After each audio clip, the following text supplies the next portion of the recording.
الحمد لله رب العالمين،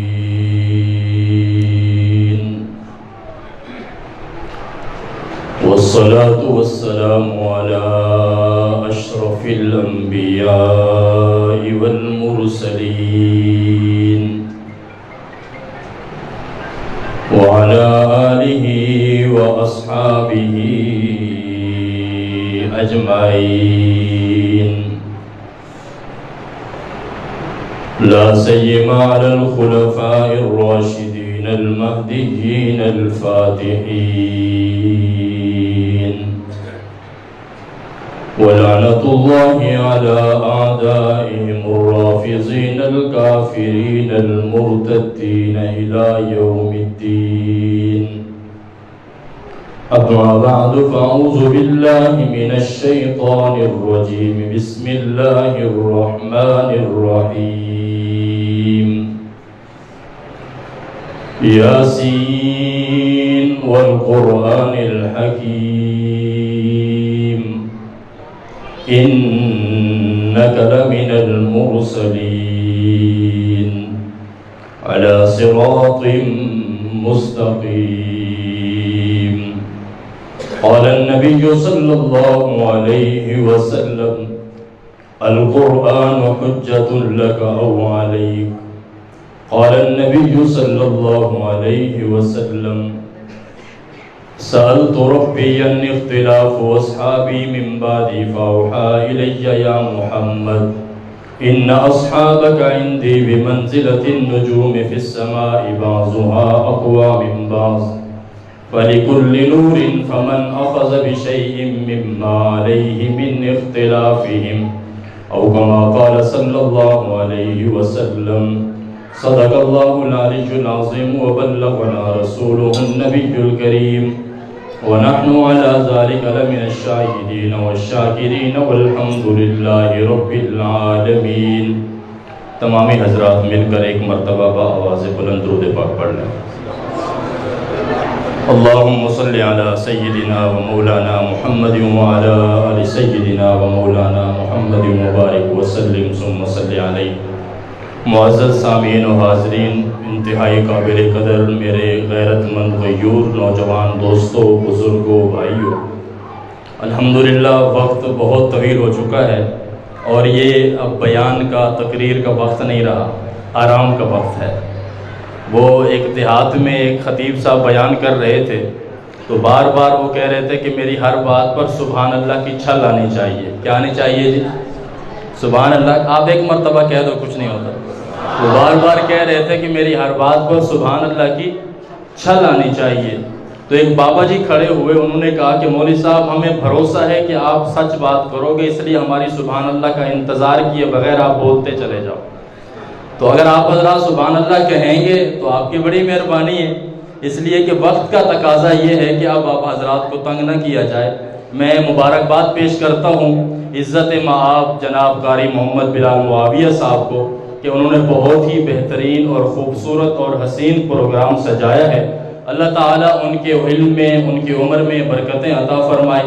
اللہ ان کے ادارے کو، ان کی مسجد کو، ان کی تمام خدمات جلیلہ کو اپنی بارگاہ عالیہ میں قبول اور منظور فرما لے. میں بہت مختصر وقت لوں گا انشاءاللہ الرحمن اور چند باتیں آپ حضرات کی جھولی میں ڈالوں گا اور امید کرتا ہوں کہ انشاءاللہ وہ باتیں آپ کو سمجھ بھی آئیں گی اور انشاءاللہ العزیز وہ باتیں کام کی بھی ہوں گی انشاءاللہ. تو آپ حضرات سننے کے لیے بیدار بیٹھے ہیں انشاءاللہ. اللہ تعالیٰ سے دعا ہے اللہ تعالیٰ مجھے حق اور سچ کہنے کی توفیق عطا فرمائے اور اس کے بعد اللہ تعالیٰ ہم سب کو ان باتوں پر عمل کرنے کی توفیق عطا فرمائے. قرآن کی محفل ہے، بارونق محفل ہے، عظیم محفل ہے، برکتوں والی محفل ہے، نورانیت والی محفل ہے، روحانیت والی محفل ہے اور بابرکت محفل ہے. اس میں میرے لفظوں کی قرآن کو کوئی ضرورت نہیں ہے کہ میں کن الفاظ میں قرآن کو خراج تحسین پیش کرتا ہوں، کن لفظوں میں قرآن کے لیے میں خراج عقیدت کے الفاظ تلاش کرتا ہوں یا خطابت کے کس انداز میں یا کس اسلوب میں بات کرتا ہوں.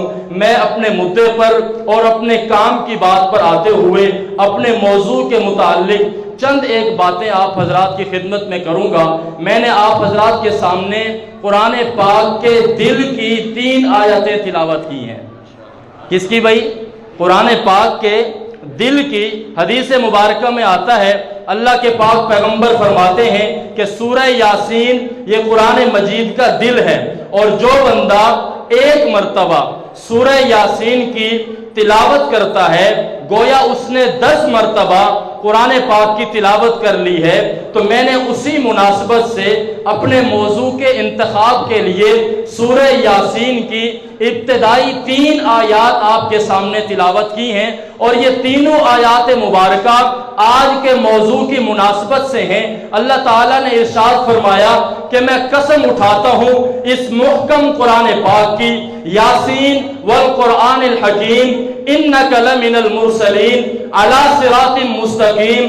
اللہ نے پہلے قسم اٹھائی ہے، اس کے بعد قرآن پاک کی صداقت، قرآن پاک کی حقانیت، قرآن پاک کی عظمت کی بات کی ہے، اور اس کے ساتھ متصل صاحب قرآن آمنہ کے لال، تمام انبیاء کے سردار، میرے اور آپ کے محبوب پیغمبر جناب محمد رسول اللہ صلی اللہ علیہ وسلم کی حقانیت کو اور ان کی عظمت کو اور ان کی صداقت کو بیان کیا ہے۔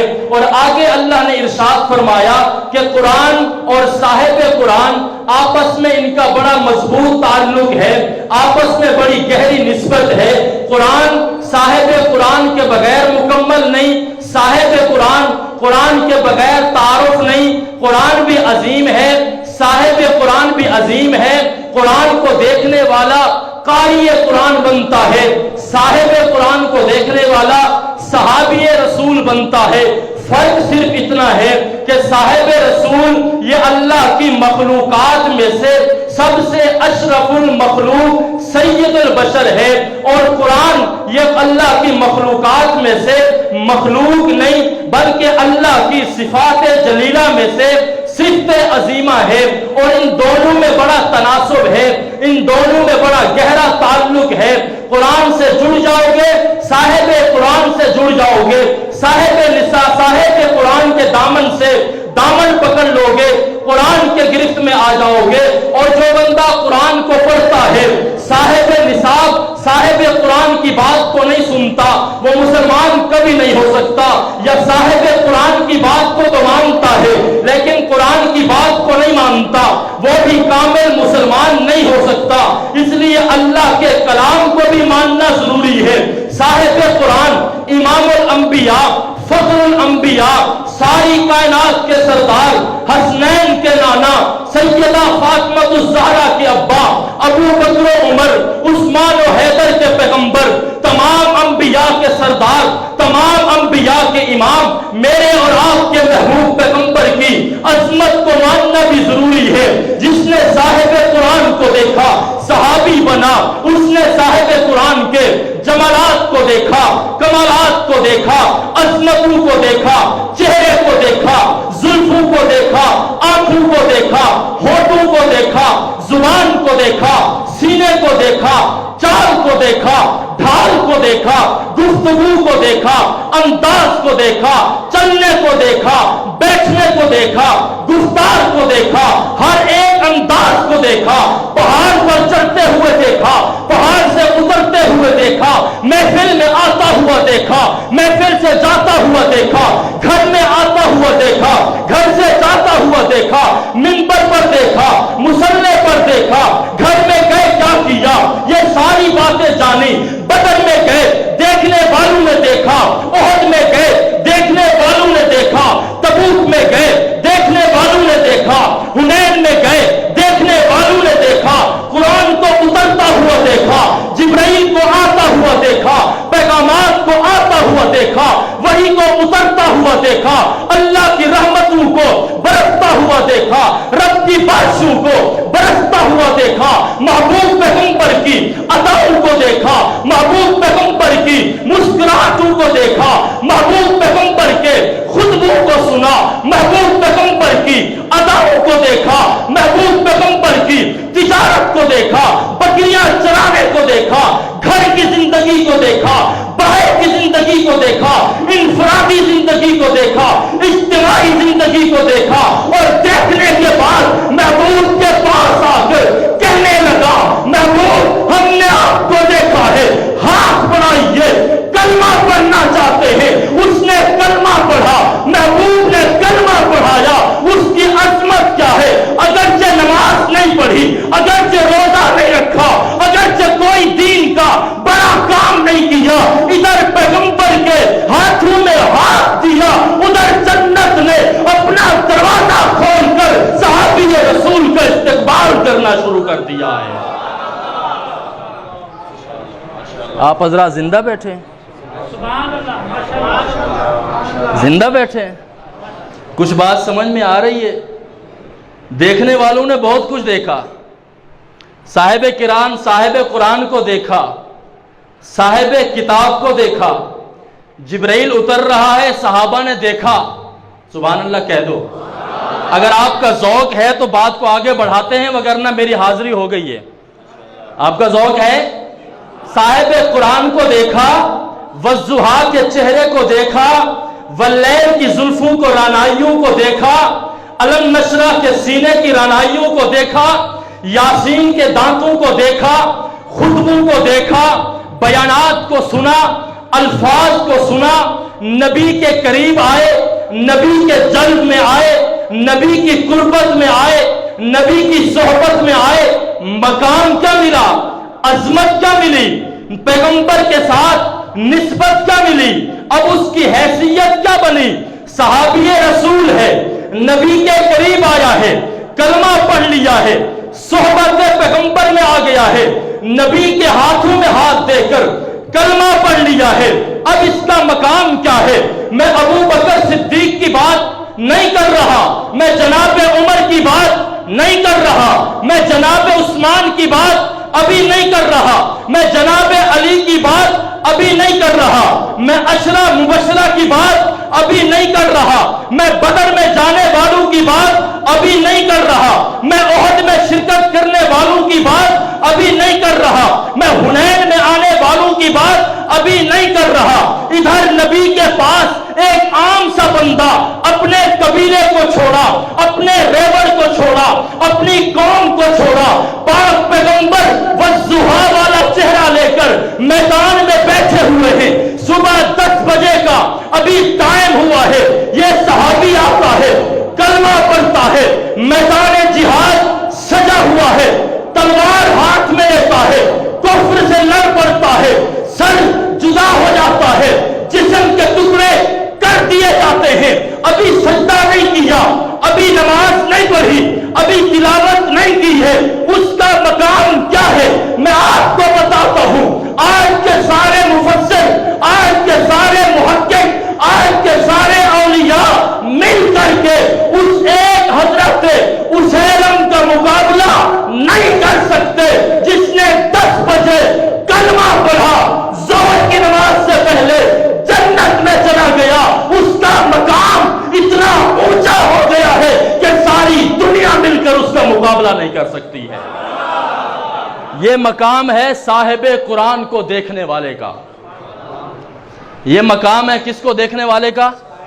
حضرت ابو بکر تو بہت دور کی بات ہے، ان کو تو نبی نے سامنے بٹھا کے کہا ابو بکر تو جنتی ہے، سبحان اللہ کہہ دو۔ جناب عمر کو تو سامنے بٹھا کے نبی نے کہا تو جنتی ہے، جناب عثمان کو تو سامنے بٹھا کے کہا تو جنتی ہے، جناب علی کو سامنے دیکھ کے کہا علی تو جنتی ہے، حضرت طلحہ کو تو سامنے بٹھا کے کہا تو جنتی ہے، جناب زبیر کو تو سامنے بٹھا کے فرمایا کہ تو جنتی ہے، جناب سعید کو تو سامنے بٹھا کے کہا کہ تو جنتی ہے۔ بدر میں جانے والوں کو تو میرے پاک پیغمبر نے فرمایا اعملوا ما شئتم فقد غفرت لکم، آج کے بعد تم جو کام بھی کرو گے تمہارا کوئی عمل تمہیں جنت میں جانے سے روک نہیں سکتا۔ میں ان صحابہ کی بات ابھی نہیں کر رہا، میں اس صحابی کی بات کرتا ہوں جس نے ایک لحظہ پہلے صاحب قرآن کو دیکھا، دیکھتے ہی دنیا سے روح پرواز کر گئی ہے، اب اس کا مقام ساری دنیا سے اونچا ہو گیا ہے۔ بات سمجھ آ رہی ہے؟ یہ نسبت ہے میرے پاک پیغمبر کی، یہ نسبت ہے صاحب قرآن کی، یہ نسبت ہے صاحب قرآن کے دیدار کرنے کی۔ اور قرآن کی بات کیا ہے؟ قرآن کی عظمت کیا ہے؟ قرآن کا مقام کیا ہے؟ قرآن کی شرافت کیا ہے؟ قرآن کی افضلیت کیا ہے؟ قرآن کس کو کہتے ہیں؟ کیا قرآن کو لفظوں میں سمیٹا جا سکتا ہے؟ کیا قرآن کو الفاظ میں بیان کیا جا سکتا ہے؟ کیا قرآن کو الفاظ میں کہا جا سکتا ہے؟ کیا ایک خطیب اپنی پوری زندگی قرآن کے فضائل بیان کرتا رہے؟ کیا اس کا حق ادا کر سکتا ہے؟ یہ قرآن کوئی مخلوق نہیں ہے، یہ قرآن میرے اللہ کا کلام ہے۔ یہ قرآن وہ چیز ہے جسے اللہ نے تلاوت کیا ہے۔ ایک حدیث مبارکہ آپ کی جھولی میں ڈالنا چاہتا ہوں، توجہ فرمائیے گا۔ ایک حدیث مبارکہ ہے، پاک پیغمبر فرماتے ہیں زمین و آسمان کی تخلیق سے پہلے میرے اللہ نے یاسین کی تلاوت فرمائی، میرے اللہ نے سورہ رحمان کی تلاوت فرمائی۔ تلاوت کرنے والا قاری اللہ ہے، سننے والے فرشتے ہیں، اور فرشتوں نے جب یہ قرآن سنا، ابھی زمین و آسمان بنے نہیں، قرآن سننے کے بعد فرشتے کہتے ہیں سبحان اللہ، کیا قرآن ہے، کیا کلام ہے، کیا انداز ہے۔ جب رب نے سنایا ہوگا کیا سما ہوگا۔ وہ صحابہ ملائکہ کہتے ہیں کہ ربا تو نے جو کلام پڑھا ہے یہ کلام کس پر اترے گا؟ رب نے کہا یہ کلام پاک پیغمبر پر اتاروں گا۔ وہ فرشتے کہتے ہیں سبحان اللہ، کیا عظمت والے وہ سینے ہوں گے جن میں یہ قرآن محفوظ کیا جائے گا، کیا عظمت والے وہ کان ہوں گے جو یہ قرآن سماعت کریں گے، کیا عظمت والی وہ زبانیں ہوں گی جو قرآن کی تلاوت کیا کریں گی۔ پڑھنے والا رب ہے، سبحان اللہ کہنے والے فرشتے ہیں، اور کمال یہ ہے کہ ابھی تک آپ نے سبحان اللہ مزیدار کہی نہیں ہے۔ فرشتے رب کلام کرے، فرشتے سبحان اللہ کہیں، رب قرآن کی تلاوت کرے، فرشتے تعریف کریں، رب قرآن پڑھے، فرشتے کہیں عظمت والی وہ زبانیں ہیں۔ یہ قاری قرآن، یہ حافظ بچہ جو پتہ نہیں کس قوم کا ہے، پتہ نہیں کس قبیلے کا ہے، پتہ نہیں کس کون سے لوگوں سے آیا ہے، پتہ نہیں کس غریب کا بچہ ہے، پتہ نہیں کس ریڑھی والے کا بچہ ہے، پتہ نہیں کس مزدور کا بچہ ہے، کوئی نہیں جانتا، رنگ کا کالا کلہوٹا ہے، کوئی حیثیت نہیں ہے، کپڑے پھٹے پرانے ہیں، اور وہ جب 30 پارے 6666 آیات کو اپنے سینے میں محفوظ کر کے تراویح کی صورت میں تیرے سامنے کھڑا ہو کر قرآن پڑھنا شروع کرتا ہے، اپنے دل پہ ہاتھ رکھ اور مجھے بتا یہ حافظ قرآن ان فرشتوں کی بشارت کا مصداق بنتا ہے یا نہیں بنتا؟ یہ حافظ قرآن آگے کھڑا ہے، چودھری صاحب پیچھے کھڑا ہے، ملک صاحب پیچھے کھڑا ہے، ایم پی اے صاحب پیچھے کھڑا ہے، ایم این اے صاحب پیچھے کھڑا ہے، صدر پاکستان پیچھے کھڑا ہے۔ مسلح امامت پہ اگر کوئی آئے گا تو یہ وہ بچہ آئے گا جس کے سینے میں اللہ کا کلام محفوظ ہوگا۔ میں نے ابتدا میں کہا اللہ کہتا ہے یاسین والقرآن الحکیم انک لمن المرسلین، مجھے قسم ہے اس قرآن کی جو مضبوط ہے، اس قرآن کی جو حکمتوں سے بھرا ہوا ہے، اس قرآن کی جو میں نازل کرنے والا ہوں۔ آپ یعنی رسول اللہ کو اللہ کہتا ہے آپ رسولوں میں سے ہو، آپ انبیاء میں سے ہو، گویا کہ اللہ نے قسم اٹھائی ہے یاسین کہہ کر، جواب قسم کے طور پر نبی کی عظمت کو بیان کرتا ہے، اور رب کہتا ہے علی صراط مستقیم، جو قرآن سے جڑے گا، جو نبی کے قدموں سے جڑے گا، جو قرآن کے قریب آئے گا، جو نبی کے قریب آئے گا، وہ صراط مستقیم پر ہوگا، وہ سیدھے راستے پر ہوگا، وہ شیطان کے راستے کی طرف کبھی نہیں جا سکتا، وہ رحمان کے راستے کی طرف جانے والا ہوگا، وہ جنت کی طرف جانے والا ہوگا۔ اللہ کہتا ہے میں نے قرآن کے اندر سب کچھ جمع کر کے، یہ جب تک کتاب مکنون تھا،